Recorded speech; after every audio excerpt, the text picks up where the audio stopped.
Hello hello hello. Welcome. कौन सा chapter कर रहे हैं आज हम कर रहे हैं फॉरेक्स सीए फाइनल एएफएम का सबसे इंपॉर्टेंट चैप्टर मैं बोलूँ एंड बच्चे जिससे सबसे ज़्यादा भागते हैं, क्योंकि इसमें क्या आता है, इसमें आपका forward cancellation early delivery etcetera सारे केसेस आते हैं। ये वीडियो में मैंने हर केस पे एक क्वेश्चन रखा है, तो जिससे कि we will first understand the concept also and then हम सारे केसेस भी कवर कर लेंगे। तो जल्दी से ये वीडियो को एक बार बस लाइक कर लो एंड अपन आगे बढ़ते हैं, ठीक है। तो सबसे पहले स्टार्ट करते हैं कि अपने जो फॉरेक्स, सबसे सब लोग ये डरते क्यों है चैप्टर से इतना, ठीक है। आज हम ये चैप्टर का डर भगाएंगे, पक्की बात, ये मेरी तरफ से आपको प्रॉमिस है। चलो, तो आपका जो फॉरेक्स एंड रिस्क मैनेजमेंट ये जो चैप्टर है, ये आपका करीब आता है, आपका ये आता है करीब हर अटेम्प्ट में, ये एवरेज से आपका आता है 12 to 13 मार्क्स का, मतलब आप सोचो more than 10% of your paper एक चैप्टर से आ रहा है। Very very important chapter, so we will start, ठीक है। तो सबसे पहले वी विल अंडरस्टैंड कि बेसिक्स ऑफ फॉरेन एक्सचेंज में क्या होता है, कि बेसिक्स ऑफ फॉरेन एक्सचेंज में क्या होता है। जब भी कोई आपको बोलता है कि सर ये रुपी डॉलर का रेट क्या चल रहा है, मान लो जब भी आपको कोई बोलता है कि रुपी डॉलर का रेट क्या चलता है, अपन क्या बोलते हैं, rupee dollar is equal to, अभी क्या चल रहा है रेट 92। हम क्या बोलते हैं, रुपी per dollar is equal to 92। आप इसको कैसे समझो, देखो करेंसी के मामले में हम हमेशा क्यों भूल जाते हैं अपने नॉर्मल लाइफ के सिनारियो को। आप कैसे बोलते हो, आप अगर मान लो नारियल पानी खरीदने गए, आप अगर मान लो वाटर बॉटल खरीदने गए, आप क्या बोलते हैं, आप शॉपकीपर से क्या पूछते हो कि भैया ये नारियल पानी कितने का है, how much is this coconut water for. Shopkeeper क्या बोलता है आपको, 50 रुपीज बोलता है। तो वो बेसिकली आपको क्या बोल रहा है, वो बोल रहा है कि rupees that you have to give per coconut is equal to 50। बताओ, क्या इसका मतलब ये नहीं हुआ, जब वो बोलता है कि देखो ये कोकोनट 50 रुपीज का है, तो अगर आप इसको मैथमेटिकल टर्म्स में लिखो, तो is this not rupees per coconut is equal to 50। इसमें क्या हुआ, एक चीज, आपकी जिस चीज में आप पे कर रहे हो वो आपकी करेंसी हुई, और जो चीज आपको मिल रही है उसको हम क्या बोलेंगे, कमोडिटी। बोलो बात सही है कि नहीं है, है ना, बोलो सही है कि नहीं। मेरा चार्जिंग खत्म हो रही है, एक बार चार्ज पे लगा देता हूँ इसको। यस, ठीक है। तो ये आपकी कमोडिटी हो गई। तो जब भी आप फॉरेन एक्सचेंज, ये आप जब पूरा चैप्टर करो, आप ऑलवेज रिमेंबर आपका जो फर्स्ट पार्ट, आपका जब भी करेंसी का एक्सचेंज रेट दिया है, आपका जो भी फर्स्ट पार्ट है that is your currency, and आपका जो सेकंड पार्ट है दैट इज योर कमोडिटी। ये केस में जब हम rupee per dollar is equal to 92 बोलते हैं, तो rupees is your currency and dollar is nothing but your commodity. Clear है ये। तो हम जब भी बोलते हैं rupees per dollar is equal to 92, it means कि $1 खरीदने के लिए मुझे 92 रुपीज देने पड़ रहे हैं। ओके, चलो। दूसरा डाउट जो लोगों को आता है कि सर जब हमें मल्टीपल रेट्स दिए तो कैसे पता है कि कब डिवाइड करना है और कब मल्टीप्लाई करना है ना। ये क्या होता है, उन्होंने आपको एक दिया कि rupees per dollar is equal to 92, और उन्होंने आपको मान लो दूसरा रेट दिया है, rupees per pound is equal to मान लो 120 दिया है। ठीक है, मान लो ये आपका रेट्स है।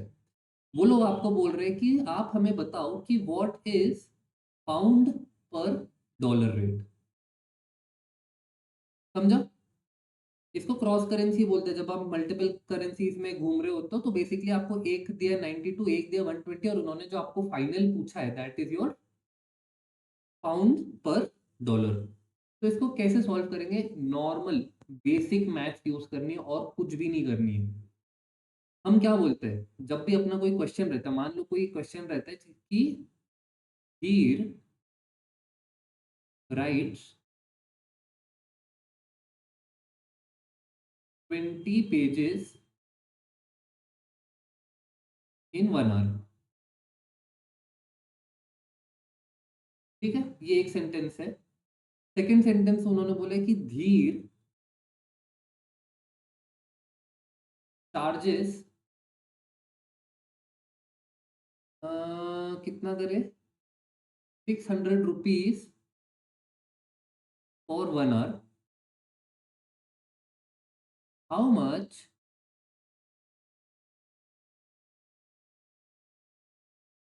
Does Dhir charge per page. ठीक है, ये क्वेश्चन है, नॉर्मल मैथ्स का समय। आप मुझे बताओ इसमें आप कैसे सॉल्व करोगे। ठीक है, तो सबसे पहले आप स्पीड कैलकुलेट करोगे। धीर की स्पीड क्या है, राइटिंग स्पीड क्या है? धीर की राइटिंग स्पीड है 20 पर आर। इसका जो रेट है, इज दिस नॉट यूनिट जो है बेसिकली पेजेस पर आर। सही बात है। नेक्स्ट क्या है, इसका कॉस्ट देख रहे हो। ये क्या है, कॉस्ट है 600 पर आर। ये जो है ये हुआ रुपीज पर आर। क्वेश्चन में उन्होंने क्या पूछा है, how much does Dhir charge per page. तो चार्ज पर पेज में हम बेसिकली क्या निकालना चाहते हैं, हम निकालना चाहते हैं रुपीज पर पेज। बोलो सही बात है कि नहीं है ना? अपने को क्या चाहिए, अपने को रुपी डिनोमिनेटर में चाहिए और पेज डिनोमिनेटर में चाहिए। आप मुझे ये बताओ, जब भी आप कोई दो रेशियोज को मल्टीप्लाई करते हो, अगर आप इन दोनों को मल्टीप्लाई करो तो आपको क्या रेशियो मिलेगा? आपको मिलेगा page upon R into rupees per R. ये तो अपने को नहीं चाहिए। अपने को क्या चाहिए, हम ऐसा चाहते हैं कि अपना आर आर कट जाए, end of the day we are only left with pages and rupees. तो हम क्या करेंगे, हम डिवाइड करेंगे। आपको पता है जब डिवाइड करते हैं तो न्यूमरेटर और डिनोमिनेटर स्विच कर लेते हैं प्लेसेस। अपने को क्या चाहिए, अपने को चाहिए रुपी न्यूमरेटर में हो, तो अपन इसको एज इट इज रखेंगे। हम क्या करेंगे, हम रुपीज पर आर ऐसे एज इट इज रखेंगे, rupees per R divided by pages per R. इसको आप लिखो which will be equal to rupee per R into R upon pages. ठीक है, ये आपका आर आर करके आपको क्या मिला, आपको मिला रुपी पर पेज। बताओ अपने को यही चाहिए था या नहीं चाहिए था? यही यूनिट चाहिए था। अपने को चाहिए था rupees per page, and we got rupees per page. पक्का? तो हमने क्या किया, हमने क्या rupees per are, rupees per are कौन सा वाला रेट था अपना, ये वाला था रुपीज पर आर। तो हमने क्या basically 600 divided by 20। 600 divided by 20 कितना हुआ, 30। बेसिकली वी कैलकुलेटेड कि धीर चार्जेस 30 रुपीज पर पेज। यही सेम लॉजिक आप ऊपर का क्वेश्चन सॉल्व करो। रुपी per dollar is equal to 92, रुपी पर पाउंड इज 120। तो पाउंड पर डॉलर इज कितना, पाउंड पर डॉलर के लिए आपको कैसे करना पड़ेगा बताओ मुझे। पाउंड क्या है इधर न्यूमरेटर में, पाउंड न्यूमरेटर में। सही बात है कि नहीं? कलर चेंज कर देता हूँ। अपना जो पाउंड है न्यूमरेटर में, इधर पाउंड डिनोमिनेटर में, तो इसको डिवाइड कर दे। और इधर क्या है, रुपी पर डॉलर में, इधर डॉलर डिनोमिनेटर में और अपने को डॉलर डिनोमिनेटर में चाहिए। तो हम बेसिकली क्या करेंगे, हम करेंगे this divided by this. Basically हम करेंगे 92 divided by 120। Clear? 92 divide by 120 कितना आता है, 0.766। तो बेसिकली व्हेन वी से 0.766 pound per dollar, we mean we will have to give 0.766 pounds to buy $1, to buy one commodity dollar we will have to give 0.766 pounds. I hope सबको currencies का भी पूरा game ये clear है। आपको जब कभी भी कंफ्यूजन हो रहा है कि बॉस मुझे मल्टीप्लाई करना है, डिवाइड करना है, आप बिना दिमाग लगाए आप बस मैथ्स फॉलो करो कि अगर मुझे फाइनल रिजल्ट ये चाहिए तो मुझे ये डिवाइड करना चाहिए या ये मल्टीप्लाई करना चाहिए। क्लियर है? यही चीज मैंने ऊपर भी एग्जांपल दी है, कुछ अलग नहीं है, देख लेना। ठीक है,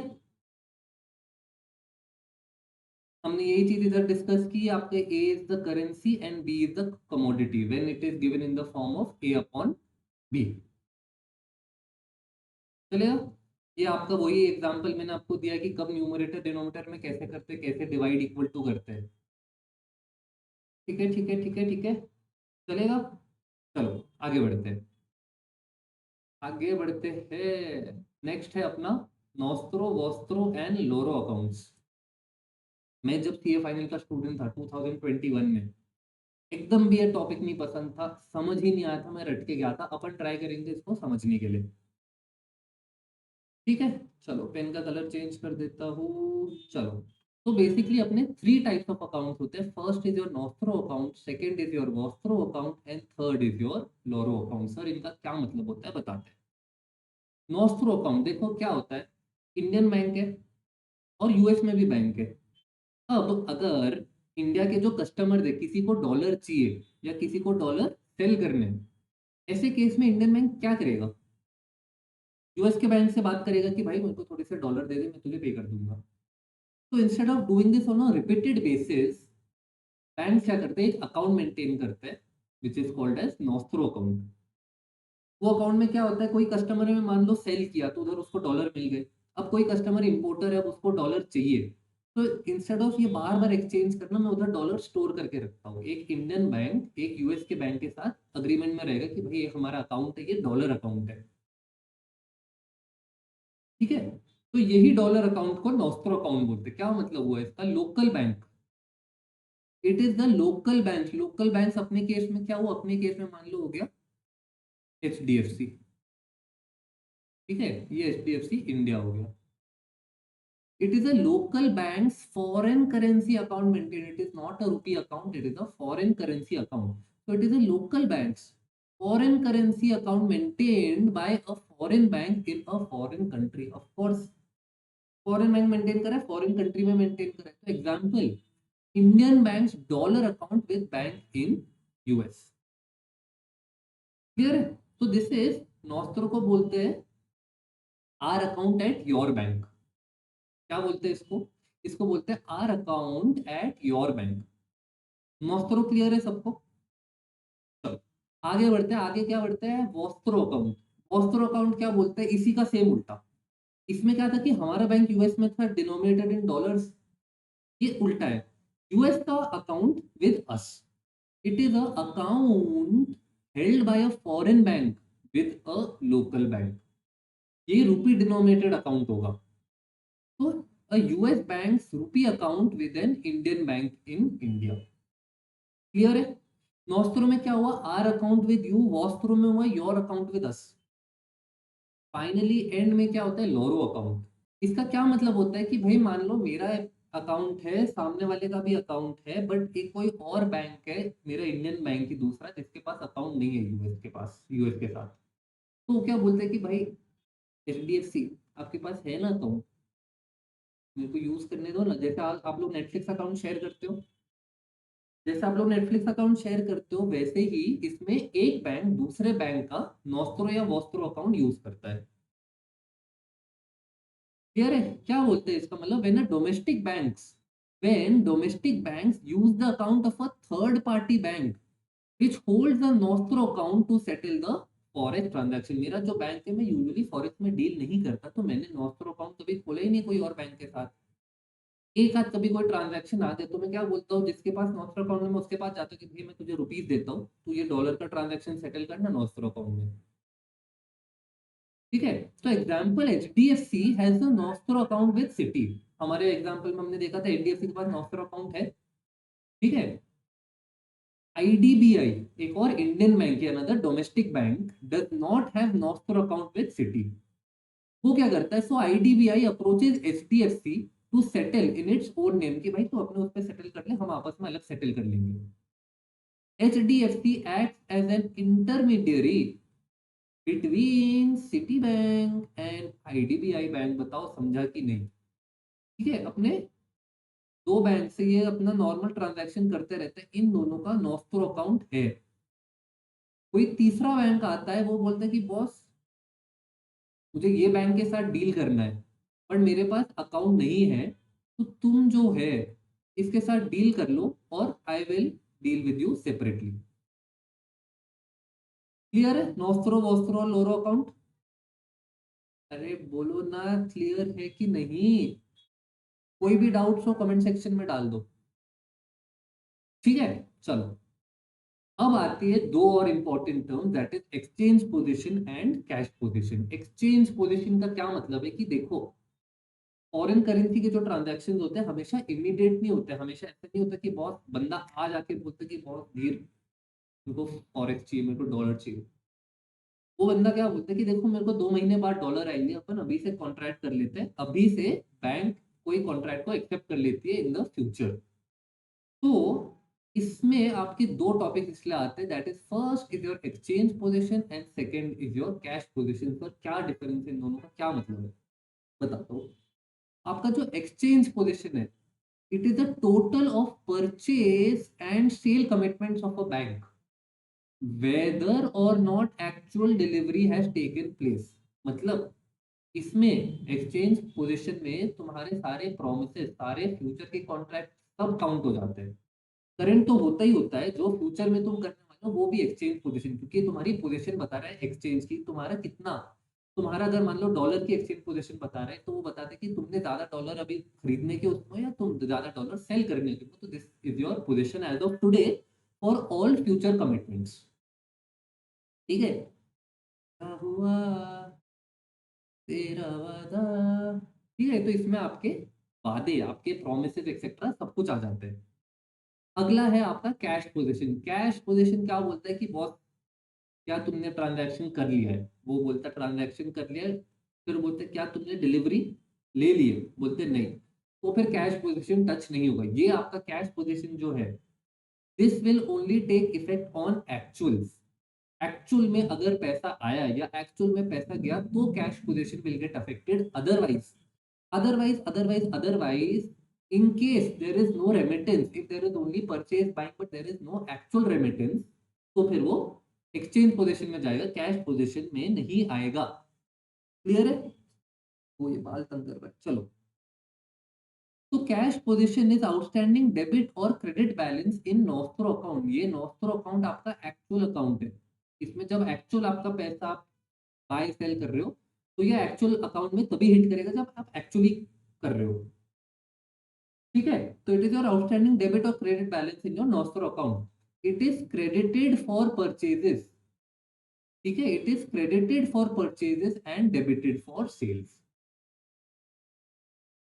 ओके ओके ओके। तो दैट मीन्स आप जब भी परचेज करोगे आप क्रेडिट करोगे और सेल्स करोगे तो डेबिट करोगे। Clear. Cash position is affected only, cash position is affected only when actual delivery takes place.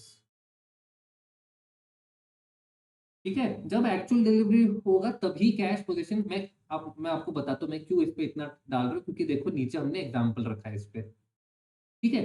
जो भी आपके पिंक में, आपके ये एग्जांपल में जो भी पिंक में, all of that is part of your question, और जो भी ब्लैक में है all of that is part of your answer.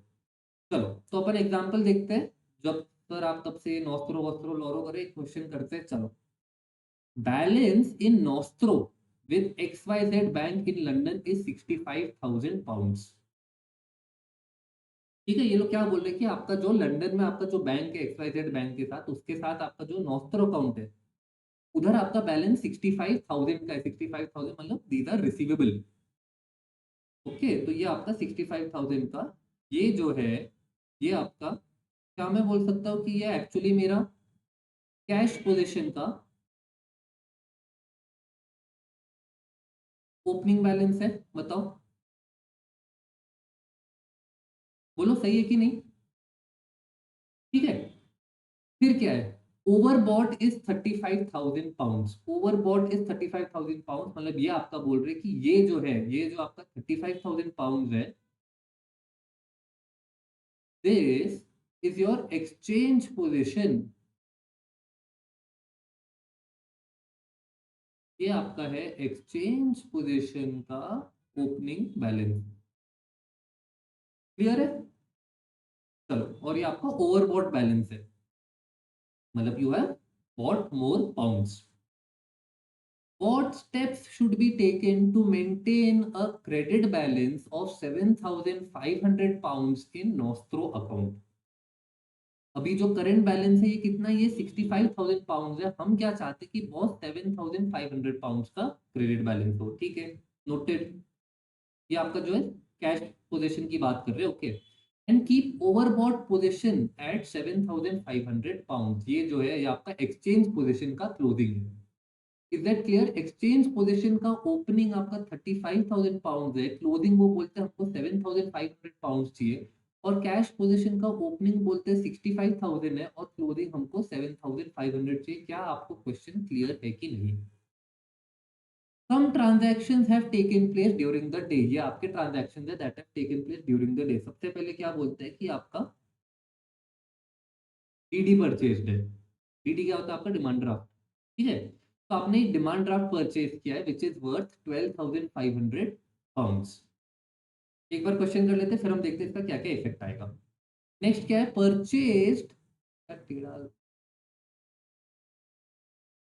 चलो, purchased a bill on London, purchase किया है आपने फॉर 40,000, ठीक है, ये भी परचेज किया है। नेक्स्ट क्या है? सोल्ड फॉरवर्ड, आपने फॉरवर्ड में सेल किया। बताओ क्या ये आपने आज सेल किया? आंसर इज नो, आपने फॉरवर्ड सेल किया है। तो will this affect your cash position? Answer is no. I hope ये सब क्वेश्चन पढ़ते हुए आप ध्यान दे रहे हो। Sold forward, TT is your telegraphic transfer. ठीक है, तो आपका टेलीग्राफिक ट्रांसफर इज 30,000 का सेल किया है। नेक्स्ट क्या है? Forward purchase contract cancelled, that is your 15,000। आपका 15,000 का फॉरवर्ड परचेज कॉन्ट्रैक्ट कैंसिल हुआ है। बताओ will this affect your cash position और not? Answer is no, actual remittance नहीं हुआ है। कॉन्ट्रैक्ट कैंसिल हुआ, अगर परचेज का कॉन्ट्रैक्ट कैंसिल हुआ है मतलब उसको सेल किया है अल्टीमेटली। ठीक है, तो ये आपका 15,000 हो गया। नेक्स्ट क्या है? रेमिटेड रेमिटेड रेमिटेड रेमिटेड आ गया, remitted by telegraphic transfer is 37,500। ये एक्चुअल आपका रेमिटेंस है। बताओ ये किस में आएगा? कैश पोजीशन में आएगा? आंसर इज यस, बट इसका इफेक्ट एक्सचेंज पोजीशन में भी आएगा। तो इसलिए what you have to understand is, जो चीजें आपके कैश पोजीशन को अफेक्ट करती है वो एक्सचेंज पोजीशन को तो इफेक्ट करती ही करती है। That means every line item will come in your exchange position. Question is whether ये कैश पोजीशन में आएगा या नहीं आएगा। क्लियर है? चलो, एंड नेक्स्ट है आपका ड्राफ्ट ऑन लंदन कैंसिल। वापस अगर ये कैंसिल हो रहा है तो इसका मतलब ऑपोजिट इफेक्ट दिया है। ये 15,000 का है। करे क्वेश्चन? चलो शुरू करते हैं इजी वाले पार्ट से, that is your cash position. Cash position का आप मुझे बताओ ओपनिंग बैलेंस इन्होंने कितना दिया था? कैश पोजीशन नॉस्ट्रो अकाउंट कहाँ है? बैलेंस इन नॉस्ट्रो अकाउंट 65,000 का इन्होंने दिया था ओपनिंग बैलेंस। सही है, तो आपका जो इधर कैश पोजीशन है ये 65,000 हो गया। और हमने क्या बोला था? ये जो रेमिटेड बाय टीटी है ये आपका आएगा कैश पोजीशन में, करेक्ट? That is 37,500। आपका जो पहले बैलेंस था, जो आपका लंदन का बैंक था, that bank owed you 65,000 pounds originally, but आपने रेमिट कराए 37,500। So do they owe you more और do they owe you less? मुझे बताओ। लेस हो करते हैं, सो देयरफॉर हम माइनस करेंगे 65,000 minus 37,500। so now the closing balance is 27,500. This is 27,500 pounds. That is what the London bank owes you. ठीक है, चलो अब आते हैं एक्सचेंज पोजीशन पे क्या क्या इफेक्ट आएगा। एक्सचेंज पोजीशन का ओवरबॉट पोजीशन था, ओवरबॉट 35,000। दैट मीन्स जो भी परचेजेज है हम उनको और ऐड करेंगे और जो भी सेल्स है उनको हम माइनस करेंगे। ठीक है, तो आपका जो एक्सचेंज पोजीशन है दैट इज 35,000, ये आपका ओपनिंग बैलेंस हो गया। फिर क्या हुआ? सबसे पहले हमने डीडी परचेज किया। हमने क्या किया? हमने परचेज किया है तो 12,500 ऐड करते हैं। बोलो सही बात है कि नहीं? बोलो स्वाहा। ठीक है, तो 35,000 में हमने 12,500 ऐड कर दिया। ओके, अगला क्या है? परचेज, फिर से purchase, purchase a bill on London कितने का है? 40,000 का परचेज किया है, तो हम इसमें ऐड करते हैं वापस और 40,000। ठीक है, जिसको जिसको समझ नहीं आ रहा है, ये हमने 12,500 पहले ऐड किया है, फिर हमने ये 40,000 ऐड किया है।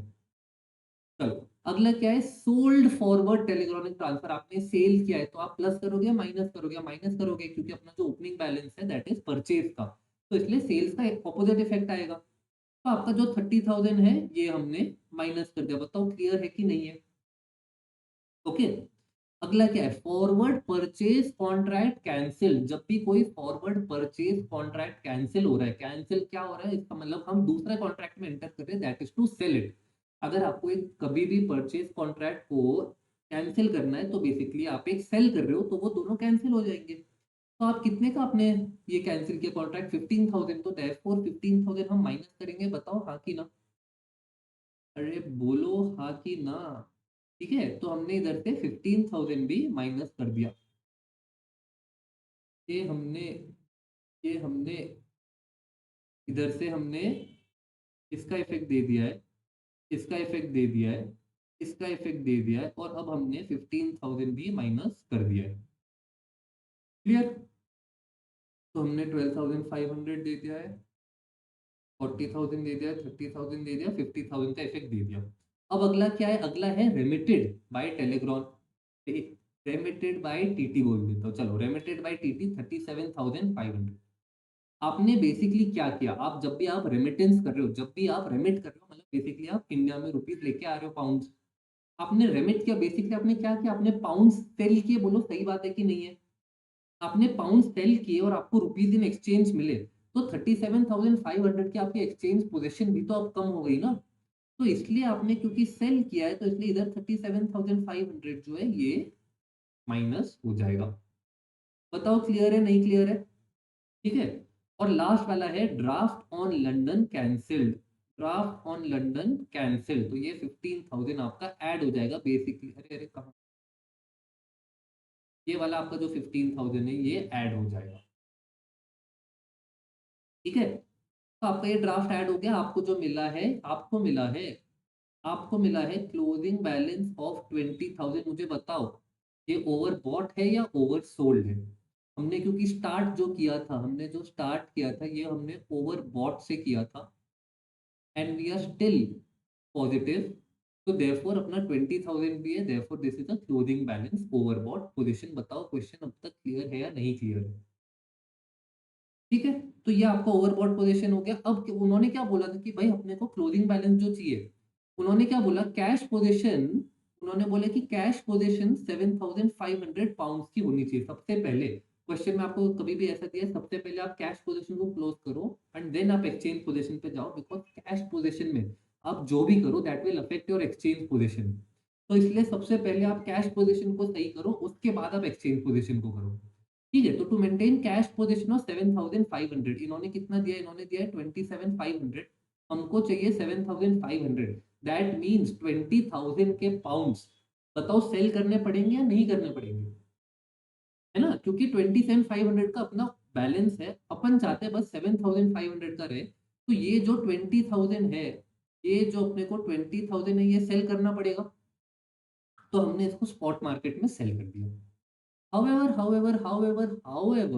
this will also affect the exchange position. सही बात है कि नहीं? एक्सचेंज पोजीशन का अपना क्लोजिंग बैलेंस कितना आया था? अपना एक्सचेंज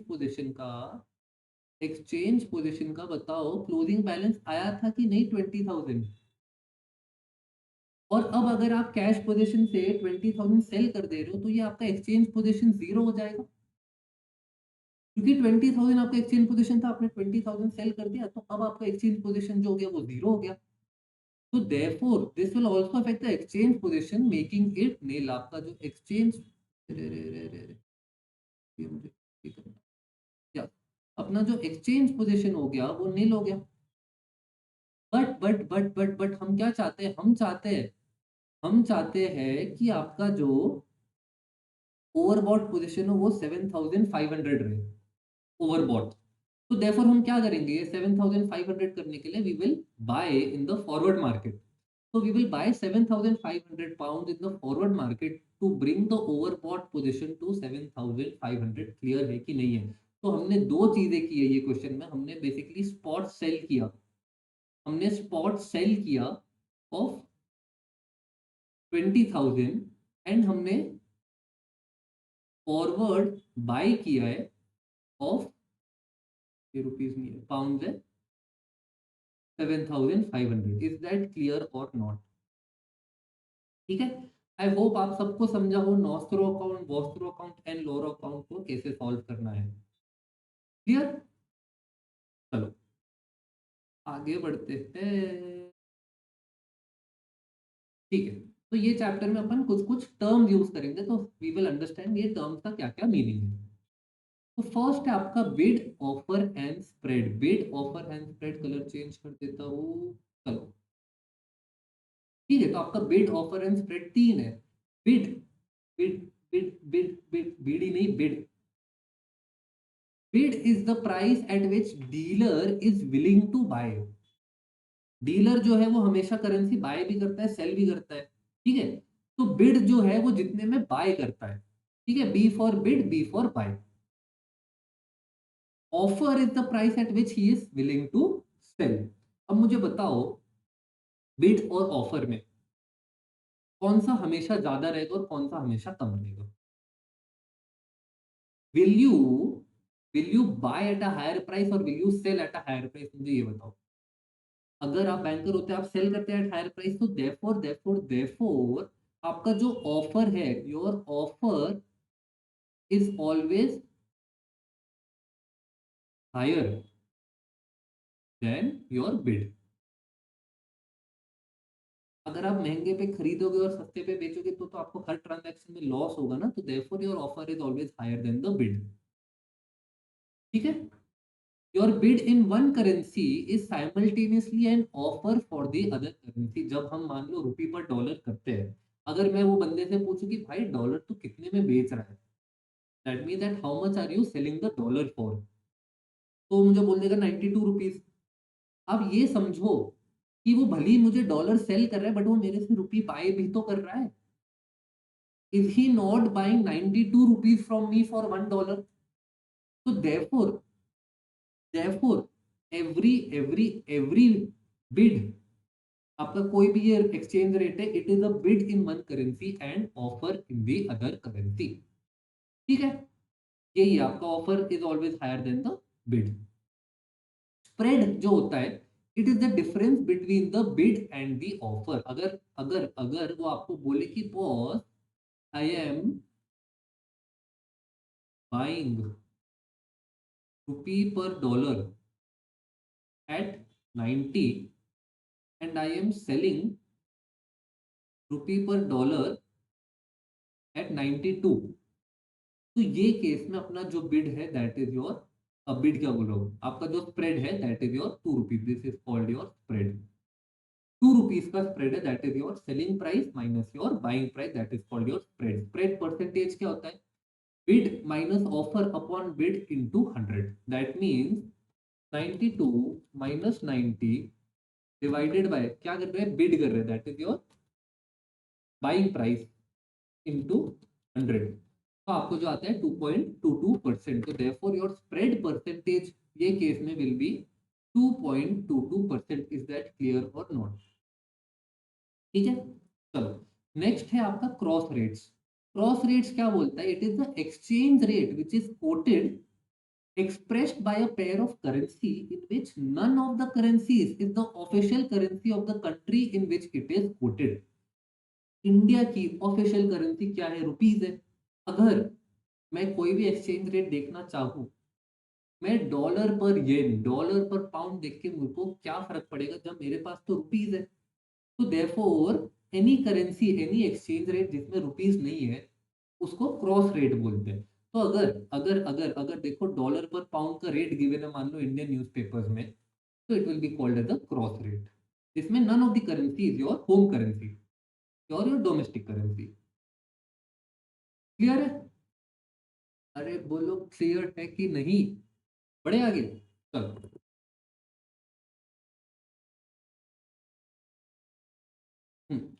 नेक्स्ट है आपका forward exchange rate quotation. Forward exchange rate पर स्किप कर दिया, सॉरी सॉरी सॉरी।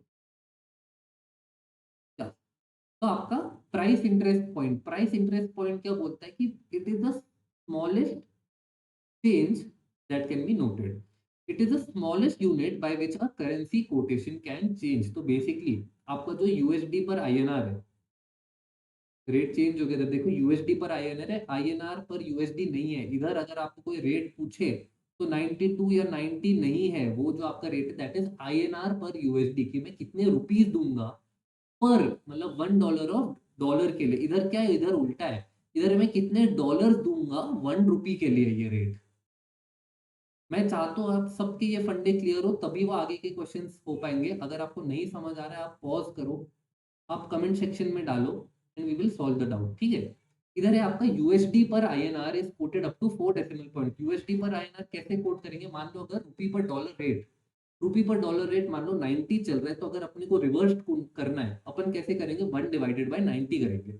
तो 1 डिवाइडेड बाय 90 किया तो अपने को जो रेट आता है, अपने को रेट आता है 0.011111111111 चलता रहता है, ठीक है? अब जल्दी बोलो, एग्ज़ाम है, आपके टाइम पास कर रहे, थोड़ा एन्जॉय भी करना चाहिए। तो it is the minimum value change. ये केस में हम कैसे करते हैं? हम 4 डिजिट्स तक रखते हैं। तो इसलिए हम ये जो अपना जो एक्सचेंज रेट है, इसको हम बस 4 डिजिट तक रखेंगे।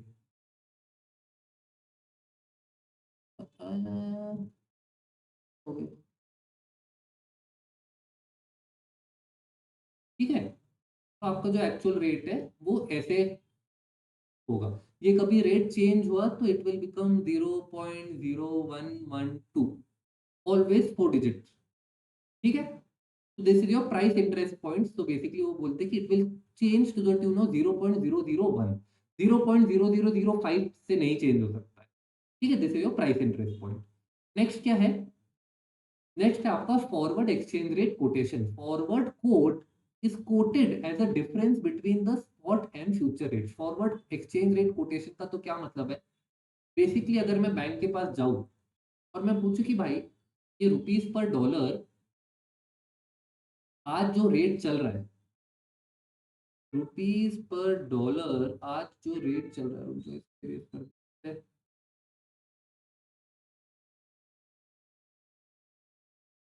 हाँ, तो रुपीस पर डॉलर का आज जो रेट चल रहा है दैट इज 92.0025। मैं बोलता हूँ कि दिस इज स्पॉट, ठीक है? स्पॉट, हाँ, इसको बोलते हैं स्पॉट, बेसिकली आज का रेट है। मैं बोलता हूँ कि मुझे रेट बताओ जो आप 6 महीने बाद मुझे दोगे। मेरा 6 महीने बाद कोई शिपमेंट सेल हो रहा है, तो मैं बोल रहा हूँ कि भाई आप मुझे 6 महीने बाद का रेट दो। तो वो क्या बोलेगा? वो ये नहीं बोलेगा कि आपका 6 महीने बाद का जो रेट है वो है 92.0060, ऐसे नहीं बोलेगा। वो क्या बोलेगा? आपका जो फॉरवर्ड का रेट है, आपका जो फॉरवर्ड का रेट है दैट इज 0.0010 स्लैश 0.0035। इसका क्या मतलब हुआ? वो ऐसा आपको कोटेशन देगा। इसको रीड करने का तरीका है कि आज का जो स्पॉट है, आज का जो स्पॉट है आप उसमें ये इफेक्ट दे दो। अपने एग्जांपल में क्या आज का स्पॉट क्या 92.0025, 92.0025, ठीक है? 92.0025 दिया है और उसने इधर 0.0035 दिया है, तो इसमें हम ऐड करेंगे 0.0035 विच इज इक्वल टू 92.006, ठीक है? तो तब जाके अपने पास ये वाला रेट आएगा। क्लियर है? तो वो आपको क्या बोलता है कि ये जो पॉइंट्स में डिफरेंस बोलता है, वो आपको सीधा रेट नहीं देता, वो आपको क्या देता है? वो आपको देता है difference between the spot and the forward rate. वो आपको ये डिफरेंस करके देता है। So if the spot rate is 61.5354 and dealer quotes the rate as 40 or 44, आपको जो फॉरवर्ड का रेट होगा that will be 61.93 and 61.98। Basically हमने 53 में 40 ऐड किया और हमने 54 में 44 ऐड किया, तो आपको 98 एंड 93 मिलेगा। क्लियर है? And last but not the least is your merchant rate. तो बेसिकली सर ये एक्सचेंज रेट फिक्स कौन करता है? कहाँ से आता है ये एक्सचेंज रेट? बहुत वैलिड बात है। आप अगर मार्केट में बॉटल खरीदने जाओ तो प्राइस कौन फिक्स करता है? जो बॉटल का मैन्युफैक्चरर होता है। तो सर क्या गवर्नमेंट फिक्स करती है? क्या आरबीआई फिक्स करती है? Answer is no. The RBI does not fix exchange rate, it only monitors volatility. It is determined by the market based on your demand and supply. तो sir क्या ये पूरा free market है? It is not a completely free market, it is a regulated market। Because RBI जो है volatility को monitor करता रहता है, वो डॉलर बाय सेल करता रहता है जिससे कि बहुत ज्यादा मार्केट इकोनॉमी में फ्लक्चुएशंस ना हो। ओके, चलो नेक्स्ट अपन देखते हैं, that is your exchange rate theory. आपका एक्सचेंज रेट थ्योरीज क्या बोलते हैं, आपकी तीन एक्सचेंज रेट थ्योरीज है। First is your interest rate parity theory. Interest rate parity क्या बोलता है कि बॉस, आपको पता है, अच्छा डू यू नो दिस, कि आपका इंडिया में जो इंटरेस्ट रेट चलता है वो कितना चलता है, 8% के आसपास। यही आप अगर यूएस का इंटरेस्ट रेट चेक करोगे तो ये चलता है 3 से 4%। अच्छी चेक कर लो, गूगल कर लो। इंडिया में आपको अगर लोन लेना है 10 से 12% का लोन मिलता है, यूएस में आपको ये 3 to 4% में मिल जाता है। सर ऐसे कैसे? तो ये लोग क्या बोलते हैं कि आपका एक्सचेंज रेट पे आपका इंटरेस्ट रेट डिपेंड करता है, या आप उल्टा बोले आपके इंटरेस्ट रेट पे आपका एक्सचेंज रेट फर्क पड़ता है। क्या मतलब है इसका? It says that the size of the forward premium और discount should be equal to the interest rate differential between the two countries. हमारे केस में अगर हम रुपी पर डॉलर करें तो हमारे टू कंट्रीज हुए इंडिया एंड यूएस। वो बोलता है कि हमारा जो फॉरवर्ड प्रीमियम और डिस्काउंट है, हमारा जो फॉरवर्ड प्रीमियम और डिस्काउंट है, that should be based on the interest rate differential. India में इंटरेस्ट रेट जो है और यूएस में जो इंटरेस्ट रेट है उसके डिफरेंस के बेसिस पे एक्सचेंज रेट फ्यूचर का फर्क पड़ना चाहिए। समझे क्या बोल रहे हैं लोग? Formula F upon S, F है आपका फॉरवर्ड, एस है आपका स्पॉट। ये जो स्पॉट है दिस इज बेसिकली टुडे।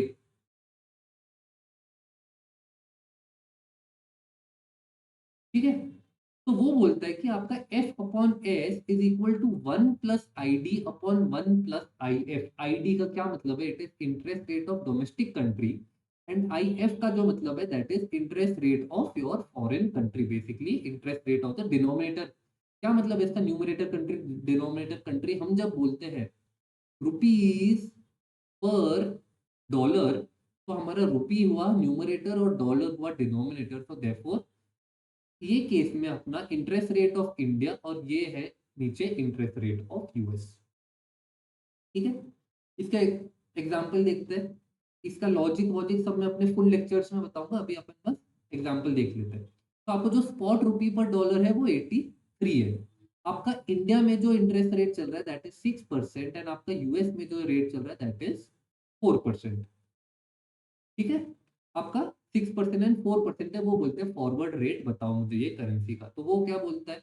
83 आपका करंट स्पॉट है, आंसर इज यस। ठीक है, हमने कुछ नहीं किया, हमने स्पॉट को ऊपर इधर न्यूमरेटर में ले जा चुके हैं। तो 83 मल्टीप्लाई बाय 1.06, 1.06 क्यों? क्योंकि ये आपका इंटरेस्ट रेट ऑफ इंडिया है, और नीचे आपका जो है ये आपका इंटरेस्ट रेट ऑफ यूएस है। ठीक है, तो 83 इंटू 1.06 अपॉन 1.04, आपने ये जो कैलकुलेट किया है is your 84.60। That is basically वो बोलते कि एक साल बाद 84.60 होना चाहिए प्राइस। क्लियर है? क्लियर है? क्लियर है? क्लियर है? ये आपका फॉरवर्ड रेट हो गया। सर बट फिर ये लॉजिक से अगर हम सोचे तो इंटरेस्ट रेट अगर ऐसे ही रहे तो हमेशा एक्सचेंज रेट बढ़ते ही जाएगा। Answer is yes, exchange rate हमेशा बढ़ते जाएगा as per this theory, as per the interest rate parity theory. ठीक है, नेक्स्ट है आपका परचेजिंग पावर पैरिटी। आपका जो है परचेजिंग पावर पैरिटी क्या बोलता है? वो बोलता है कि आपका one set of unit of currency should be able to buy the same unit of goods in both the countries. वो बोलता है कि अगर आपको 1 डॉलर, वो बोल रहा है कि अगर आपको 1 डॉलर में यूएस में क्या मिल जा रहा है, 1 डॉलर में आपको क्या मिल जा रहा है, मान लो आपको 1 डॉलर में डेयरी मिल्क उधर मिल जा रही है, तो इंडिया में जो रेट चल रहा है, अगर 92 रुपीज का रेट चल रहा है तो इंडिया में आपको 92 रुपीज में सेम डेयरी मिल्क की चॉकलेट मिल जानी चाहिए। इसको बोलते हैं परचेजिंग पावर पैरिटी, की आपका जो करेंसी का परचेजिंग पावर है that should remain the same in both the countries. आपके भले एक्सचेंज रेट अलग हो but it should be able to buy you the same goods in both the places. इसका क्या लॉजिक है? मान लो ये अगर ट्रू नहीं होता तो लोग क्या करना शुरू करते थे, लोग यूएस से खरीद लेते। सही बात है कि नहीं? अगर यूएस में ज्यादा सस्ता मिल रहा है, लोग आईफोन वगैरह क्यों यूएस से खरीदते हैं? क्योंकि उधर सस्ता मिलता है। Purchasing power parity does not hold true in real life, क्योंकि आपके टैक्सेस आ जाते हैं, आपके मार्केट डिमांड्स आ जाते हैं, आपके टैरिफ्स वगैरह आ गए, आपके ट्रांसपोर्टेशन आ गए, ऑल ऑफ दैट आ जाता है। बट अदरवाइज लोग क्यों यूएस और ये सबसे फोन मंगवाते हैं? क्योंकि उधर टैक्स नहीं लगता, उधर सस्ता पड़ता है। ठीक है? तो a unit of currency should buy the same quantity of goods in every country after converting at the exchange rate. If it does not, the exchange rate will adjust over time. हम क्या करेंगे? लोग India से खरीदने के बजाय US से खरीद लेंगे, यूएस से खरीदते रहेंगे, खरीदते रहेंगे, खरीदते रहेंगे। करेक्ट? अब या तो इधर का एक्सचेंज रेट चेंज होगा या यूएस में प्राइसेस चेंज हो जाएंगे वो चीज की, क्योंकि डिमांड बढ़ जाएगी। तो देयरफॉर वो बोलते हैं कि after certain point of time this will adjust. ये आपका रिलेटिव फॉर्म जो है, आप देखो ये रिलेटिव फॉर्म फॉर्मूला देखो, बहुत देखा देखा सा नहीं लग रहा? एक ही चीज को अलग अलग तरीके में लिखते हैं। ये लोग क्या लिखते हैं?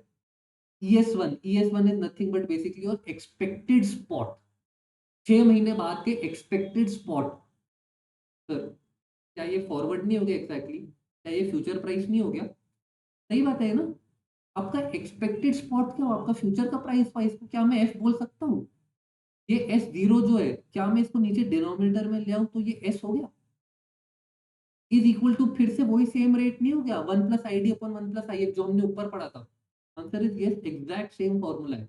बट इधर डिफरेंस क्या है? इधर I is not your interest rate, इधर आई इज योर इन्फ्लेशन। ठीक है? बस यही फर्क है इधर रिलेटिव फॉर्म में, बाकी पूरा सेम है। F/S is equal to 1 + ID upon 1 + IF। Inflation rate of domestic country upon inflation rate of foreign country, बस वही है। ठीक है? आई होप रिलेटिव फॉर्म आपको क्लियर है। हम देखते हैं एब्सोल्यूट फॉर्म में क्या है। एब्सोल्यूट फॉर्म क्या बोलता है कि आज का जो मेरा स्पॉट एक्सचेंज रेट है, आज का जो स्पॉट एक्सचेंज रेट है, that is equal to my price level in domestic country upon price level in foreign country, but multiplied by alpha. Alpha क्या होता है? It is sectoral price and sectoral share constant. Sir क्या मतलब हुआ इसका? इसका मतलब हुआ जो मैं आपको बताया था ना, ट्रांसपोर्टेशन कॉस्ट लगता है, टैक्स लगता है, एक्सेट्रा, वो सबको ये एडजस्ट करता है, that is your alpha. Clear है? तो आपका PD upon PF into alpha, PD is your price level in domestic country. Basically आपको यही गुड डोमेस्टिक कंट्री में कितने में मिलता है, price level in foreign market, और आपका ये हो गया alpha sectoral price and sectoral share constant. Sir एक छोटू सा एग्जांपल, चलो आपका एग्जांपल है, देखो best part about these notes है हर कंसेप्ट के बाद एक छोटू सा एग्जांपल दे दें जिससे कि आपको कंसेप्ट समझे। हमारा क्वेश्चन बैंक भी है वेबसाइट पे, उसमें हमने बस ट्रिकी क्वेश्चंस डाले और नथिंग एल्स। तो हम नहीं चाहते कि आप हजार हजार पेजेस का क्वेश्चन बैंक सॉल्व करो, हम चाहते हैं भाई आप एएफएम जल्दी से खत्म करो and move on to the next subject AFM में, बट एग्जाम्पशन चाहिए मुझे। ओके? तो आपका क्या है? Cricket bat sales in India for ₹1000। ये आपका हो गया basically PD, price level in your domestic market.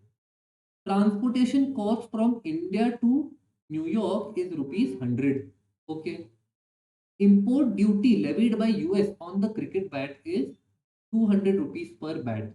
तो मुझे बताओ ये जब तक यूएस में पहुंचेगा ये कितने का हुआ? भाई ₹1000 का बैट, उस पे ₹100 का ट्रांसपोर्टेशन और ₹200 की कस्टम ड्यूटी, तो मेरा बैट जो हो गया ₹1300 का पहुंचा यूएस में। क्वेश्चन क्या है? Find the sectoral constant. तो सेक्टोरल कांस्टेंट वो बेसिकली रेशियो बोल रहा है, तो आपका sectoral constant is equal to 1000 upon 1300 which is equal to 0.7692।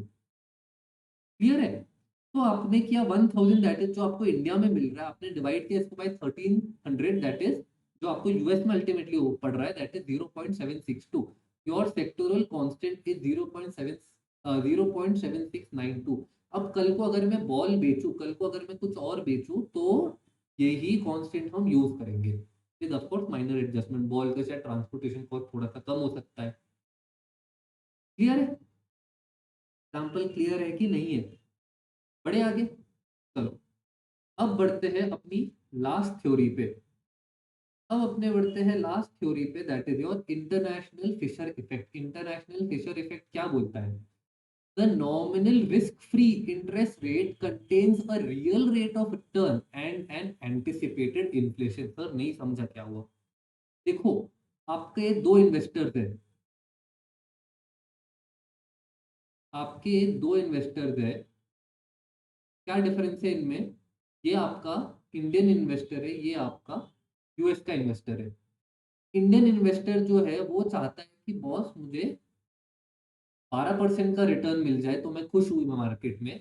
और आपका जो यूएस का बंदा है वो बोलता है कि अगर मुझे 6% का इंटरेस्ट 6% का रिटर्न मिल जाए तो मैं खुश हूँ। ऐसा कैसे हो सकता है कि दो लोग का रिटर्न एक्सपेक्टेशन अलग है? क्योंकि इंडिया जो है, इंडिया में इन्फ्लेशन हाई रहता है, तो इंडिया का जो 12% बोलता है ये आगे फ्यूचर का सोच के बोलता है। यूएस में भी इन्फ्लेशन है बट इतना हाई नहीं है, तो इसलिए he is also happy with 6% because he knows his money will not shrink by that level. तो वो लोग क्या बोलते हैं कि nominal risk free interest rate contains a real rate of return and an anticipated inflation. तो मान लो जो रियल रेट ऑफ रिटर्न है, इनको दोनों को एक्चुअली बस 4% ही चाहिए। मान लो एक्चुअली दोनों को बस 4% चाहिए, ये जो 6% है ये बेसिकली उसने इन्फ्लेशन के लिए एक्सपेक्ट किया है, तो देखो इसने एक्सपेक्ट किया 2% इन्फ्लेशन रहेगा और इंडियन ने एक्सपेक्ट किया है 8% का इन्फ्लेशन रहेगा। तो this means that if investors of all countries require the same real return, देखो रियल रिटर्न तो सबको एक ही चाहिए ना, बस अपनी इकोनॉमीज अलग है इसलिए अपना एक्सपेक्टेड रिटर्न चेंज हो जाता है, बट अदरवाइज रियल रिटर्न हम सबका सेम ही है। तो देयरफॉर वो बोलता है interest rate differentials between countries may be result of differential in expected inflation। समझे? चलो, तो इसका फॉर्मूला है PD minus PF is equal to change in your exchange rate which is equal to RD minus RF, that is your interest rate differential between the two countries. PD minus PF क्या हुआ? आपका difference in expected inflation between the two countries is equal to your percentage change in your exchange rate is equal to interest rate differential between the two countries. मतलब मेरा expected inflation दोनों countries में जितना difference है उतना ही मेरा interest rate differential होगा दोनों कंट्रीज के बीच में, और मेरा जो करेंसी है वो भी सेम रेट से चेंज होगी। क्लियर है? चलो, अपन ये वीडियो में ये लास्ट टॉपिक करेंगे, दैट इज टॉपिक है दैट इज योर आर्बिट्रेज। ये वीडियो में आर्बिट्रेज लास्ट करेंगे, फॉरवर्ड कॉन्ट्रैक्ट ऑनवर्ड्स हम सेकेंड वीडियो में करेंगे क्योंकि थोड़ा सा लंबा टॉपिक है, मैं नहीं चाहता आप एकदम से आप ओवरवेलम हो जाओ इतने सारे इन्फॉर्मेशन के साथ। ठीक है, तो आपका आर्बिट्रेज क्या होता है? Arbitrage means risk less profit. It is risk less profit using interest rate differences and foreign exchange rate. मैं आपको इसका बहुत सिंपल सा एग्जांपल देता हूँ। अगर अगर आपके घर के पास वाली जो शॉप है, आपके घर के पास वाली जो शॉप है, मान लो वो रोजेस बेचती है, ठीक है? वो रोज बेचती है कितने का? रोज फ्लावर आपका बनाऊं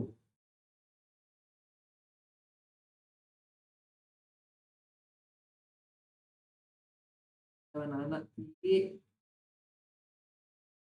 ठीक है? तो वो आपका जो रोज है, वो आपका जो रोज सेल करती है, चलो आपका वो जो रोज है वो सेल करती है 50 रुपीज पर रोज पे,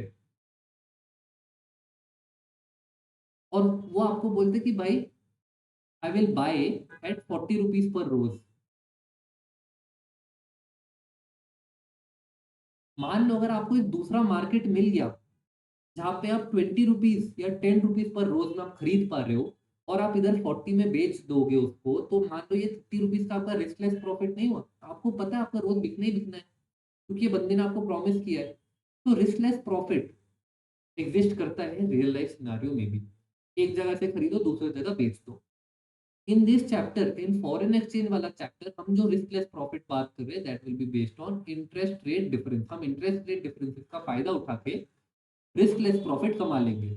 अलग अलग कंट्रीज में अलग अलग इंटरेस्ट रेट है, अलग अलग फॉरेन एक्सचेंज है, हम उसका फायदा उठा रहे इन आर्बिट्रेज। Okay okay okay.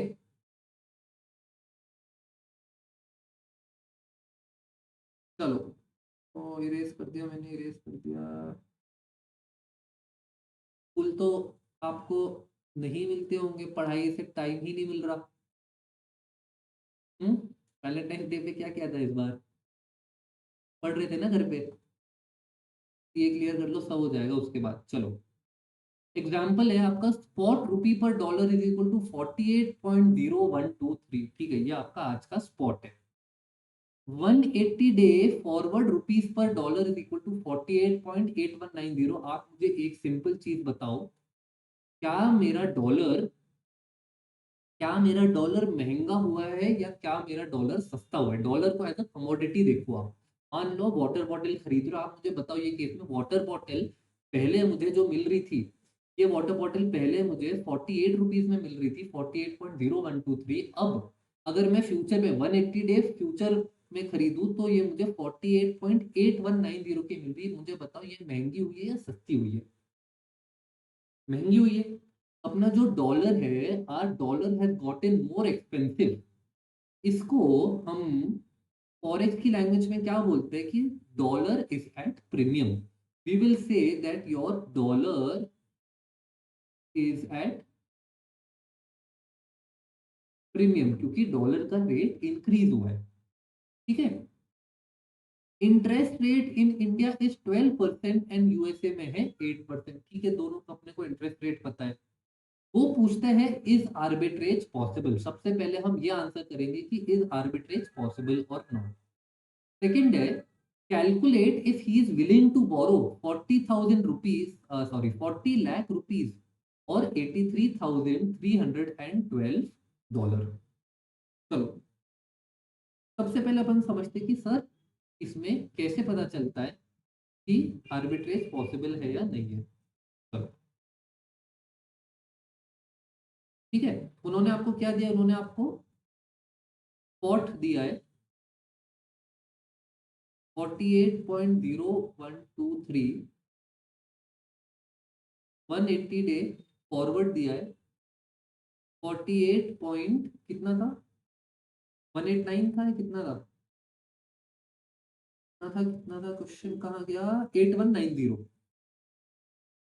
ठीक है, 48.8190 का उन्होंने फॉरवर्ड दिया है।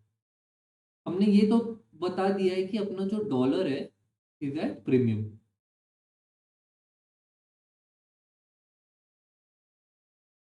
है ना? अब बताओ, इसमें आपको गेन और लॉस कैसे होता है? आपका इंटरेस्ट रेट रुपी का है 12% एंड आपका इंटरेस्ट रेट डॉलर का है 8%। मुझे बताओ, अगर मैं एक कंट्री से बोरो करके ये करेंसी खरीद लूं और दूसरे कंट्री में जाके इन्वेस्ट कर लूं, आप ये सोच सकते हो ना, आप अगर मान लो, आप अगर बस ये देखो कि भाई इंडिया में मुझको 12% मिलता है और यूएस में 8% पे मिल जाता है, तो why don't I do this कि मैं यूएस से बोरो कर, यूएस में एक लोन ले लेता हूँ 8% पे, इंडिया में उसको 12% पे इन्वेस्ट कर दूंगा, बीच का 4% मेरा प्रॉफिट। जब मुझे यूएस का लोन पे करना हो, मैं इंडिया से वापस इसको कन्वर्ट कर दूंगा डॉलर में और पेमेंट कर दूंगा। सही बात है, 4% का सीधा सीधा प्रॉफिट मिल गया, है ना? बट एक्सचेंज रेट अगर आपका चेंज हो गया तो आप ये प्रॉफिट नहीं कमा सकते। ठीक है, तो ये क्वेश्चन में हम वही देखना चाहते हैं कि इज दिस आर्बिट्रेज पॉसिबल और नॉट? क्या मैं एक करेंसी में अगर बोरो करूं और दूसरे करेंसी में इन्वेस्ट करूं, will I be able to earn or not, is the question. आप मुझे बताओ, ये केस में कितने का वो है? 4% का गैप है, करेक्ट? तो अगर मैं दो वेज में बेसिकली अर्न कर सकता हूँ, या तो मैं इंटरेस्ट रेट के थ्रू अर्न कर सकता हूँ, या तो मैं करेंसी के थ्रू अर्न कर सकता हूँ। कि मान लो अगर मेरी करेंसी बहुत ज्यादा बढ़ रही है तो फिर मैं करेंसी में इन्वेस्ट करके रख लूँ।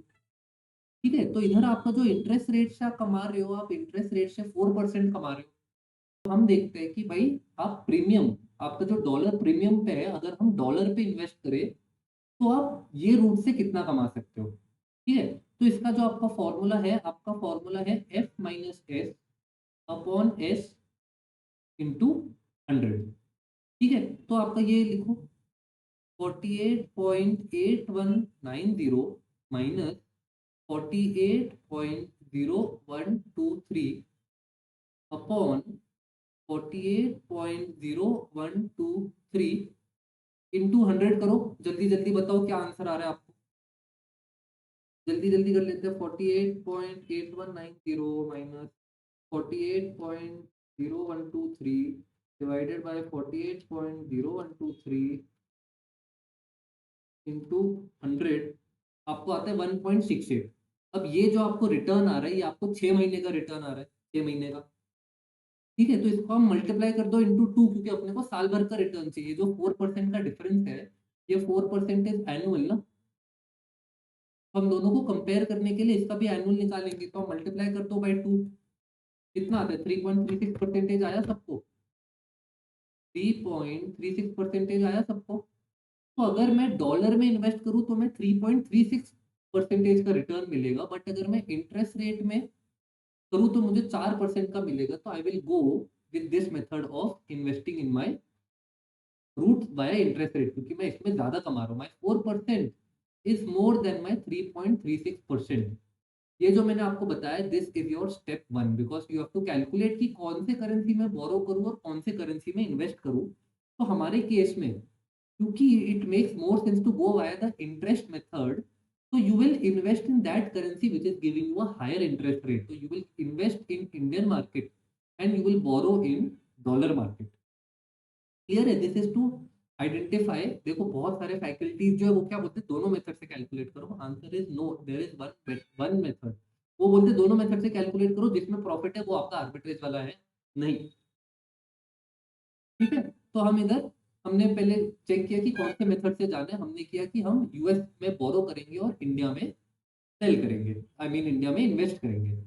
तो हमने पहले कैलकुलेट किया premium, this come to 3.36%, this is less than 4%। This means that it is more beneficial to earn via the interest route than the foreign exchange route. Step 1 clear है। Step 2 में हम क्या कर रहे हैं, हम बेसिकली बोरो कर रहे हैं। हम बेसिकली बोरो कर रहे हैं डॉलर में और इन्वेस्ट करेंगे रुपीज में, क्योंकि डॉलर में अपने को सस्ते में रेट लोन मिल रहा है। तो we will borrow from the cheaper country that is US. US में कितना बोरो करेंगे? हम बोरो करेंगे $83,312। हम बोरो करेंगे $83,312 एट 8%। मुझे बताओ 6 महीने बाद, 6 महीने बाद मुझे इधर कितना पे करना पड़ेगा? आई विल हैव टू पे 83,312 इंटू यूएस का जो रेट है 8% है, बट ये साल भर का रेट है, तो I will do divided by 2। कितने का? 332 का इंटरेस्ट पे करना है। इसमें ऐड करो अपना 83,312, तो आता है 866.44। 866.44.48 is your payable after 6 month. ये जो है आपका इंटरेस्ट रेट इंक्लूड करके है, इंक्लूडिंग इंटरेस्ट रेट आपको $86,644 पे करने पड़ेंगे। ठीक है। स्टेप 3 क्या है? ये जो आपको अभी डॉलर मिले, आज आपको जो डॉलर मिले, इसको आप कन्वर्ट करो रुपीज में और इंडियन मार्केट में इन्वेस्ट कर दो। आज आप क्या रेट आपको मिलेगा? आपको जो रेट मिलेगा दैट इज 48.0123। बोलो सही बात है कि नहीं? ठीक है, आप इसको मल्टीप्लाई करोगे, देखो फिर से वही है। आपको आज कितना मिला? 83,312। तो डॉलर 83,312, इसको हम मल्टीप्लाई कर रहे हैं रुपी पर डॉलर से एट 48.0123। ये डॉलर डॉलर कट जाएगा, बताओ एंड में रुपीज ही बचेगा ना। देखो पूरा मैथमेटिकल है। तो इधर हम मल्टीप्लाई कर रहे हो बेसिकली, तो 83,312 इंटू 48.0123 से मल्टीप्लाई करो, आपको मिलते हैं 4 लाख रुपीज, 40 लाख रुपीज। तो ये आपको 40 लाख रुपीज आपके मिल गए। अब क्या करें आप? अब आप इसको इन्वेस्ट करेंगे इंडिया में। At what rate you will invest it? At 12%। तो बताओ 6 महीने बाद आपको कितना रिटर्न मिलेगा? आपको मिलेगा 42,40,000 at the end of 6 month. अब आप क्या करो? अब आप क्या करो? डॉलर में आपको याद है हम अपने को पे करना था, क्योंकि हमने डॉलर में बोरो किया था। तो ये 42,40,000 को आप फॉरवर्ड रेट से आप कन्वर्ट कर दो। दैट मीन्स डिवाइड करेंगे, तो आप 42,40,000 डिवाइड करो बाय 48,8190, यू विल गेट $86,851.43। आपको मिले। ये सब मस्ती करने के बाद, ये सब 6 महीने आपने जो कन्वर्ट किया, इन्वेस्ट किया, बोरो के एक्सेट्रा करने के बाद आपको मिले $86,851। बट आपको पे कितना करना था? 86,644। दोनों का डिफरेंस निकालो, आपने $206 $206.95 कमाए हैं without actually taking any risk.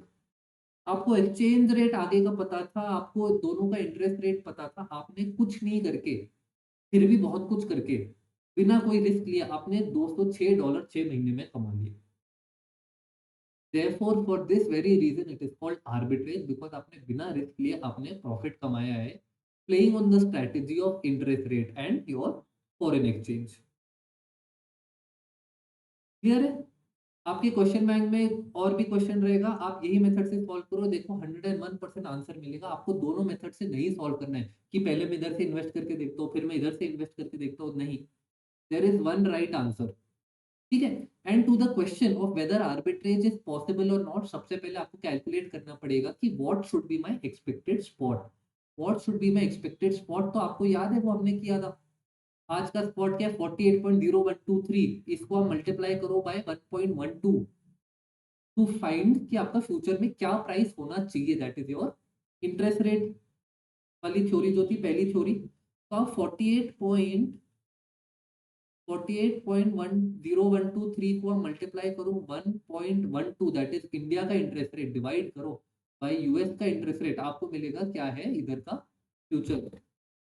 48.0123 into 1.12 divided by 1.08, आपको मिलेगा रेट जो होना चाहिए 6 महीने बाद, एक्चुअल जो रेट होना चाहिए शुड बी 49.79। अब देखो एक्चुअल रेट जो होना चाहिए should be 49.7905, 49.7905, and you will say that because this expected spot of 49.7905 is not equal to our 180-day forward of 48.8190, ये तो आपका साल भर का हो गया ना, सॉरी, इसको आप मल्टीप्लाई करो 6/12 से।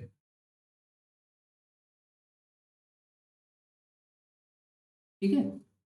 तो उस बेसिस पे आप 6/12 से इसको करो तो नहीं, पूरे रेट चेंज हो जाएगा, 6/12 से मत करो, आप ये इंटरेस्ट रेट को आधा कर दो।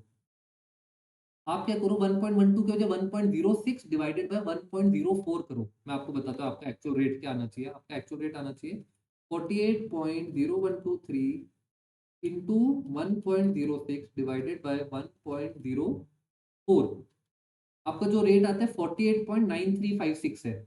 48.9356 is what your actual rate should be, but इन्होंने रेट जो दिया 48.8190, देयरफॉर आप बोलोगे कि आर्बिट्रेज पॉसिबिलिटी एग्जिस्ट, क्योंकि ये दोनों रेट सेम नहीं है। तो first you will calculate this, you will say arbitrage possibility exist, and उसके बाद आप ये सारे स्टेप्स फॉलो करोगे। क्लियर है? I hope all of this was clear, and upon next video में मिलेंगे जिसमें अपन फॉरवर्ड कॉन्ट्रैक्ट और अपने सारे 9 केसेस है, देखो मैं आपको दिखा देता हूँ, मैंने हर केस का अलग अलग क्वेश्चन लिया है। देखो, scenario 1 delivery on due date, scenario 2 early delivery, scenario 3 late delivery. फिर ऐसे ही हमने और केसेस लिए हैं कि अच्छा, अगर cancellation on due date, cancellation before due date, ये लेट डिलीवरी नहीं है, कैंसिलेशन आफ्टर ड्यू डेट होना चाहिए। इधर आपका early delivery, extension on due date सब कवर्ड है। हमने ऐसे 9 केसेस लिए और 9 केसेस में हमने हर एक केस को कवर किया है। ठीक है। ये वाला पार्ट अपन नेक्स्ट वीडियो में करेंगे। इसी से टाटा बाय बाय।